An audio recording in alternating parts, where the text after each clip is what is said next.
আসন্ন স্বশাসিত জেলা পরিষদ নির্বাচনকে সামনে রেখে তেলিয়ামুড়ায় বিজেপির জোরদার প্রস্তুতি। শুক্রবার এক গুরুত্বপূর্ণ বৈঠকে নির্বাচনী কৌশল চূড়ান্ত করা হয়।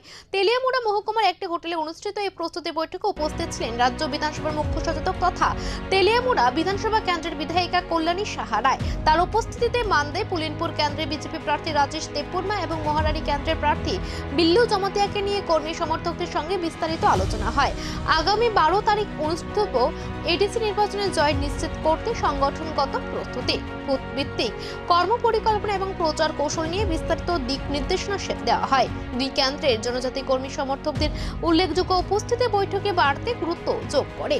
বৈঠকে কর্মীদের ঐক্যবদ্ধভাবে কাজ করার আহ্বান জানানো হয় এবং নির্বাচনী কৌশল চূড়ান্ত করা হয়।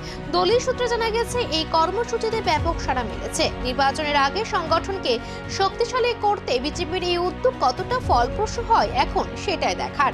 দেখুন, আগামী 12 এপ্রিল আমাদের এডিসিতে ভোট হতে চলছে।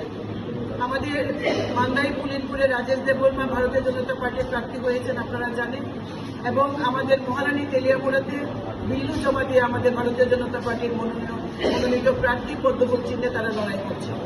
তারা মনোনয়নের জমা দেওয়ার পর থেকে কাজ শুরু করে দিয়েছেন এবং গ্রাউন্ড লেভেলে তারা তাদের প্রচার করছেন।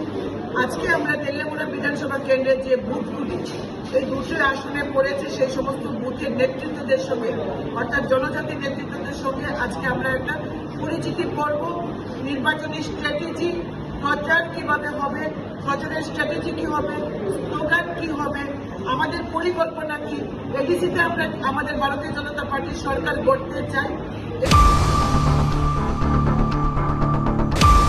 Disputingmu nini kok banglayo hani bangi chung tite edisi one sokha jehetu edisi village committee mane chini ti prasani bangi singke ti prasani bisingo no amsai bisingo no lekhawani bungthung hai hene chung ti prasa amsayo board lekhana ni counting hall khaine ni bahai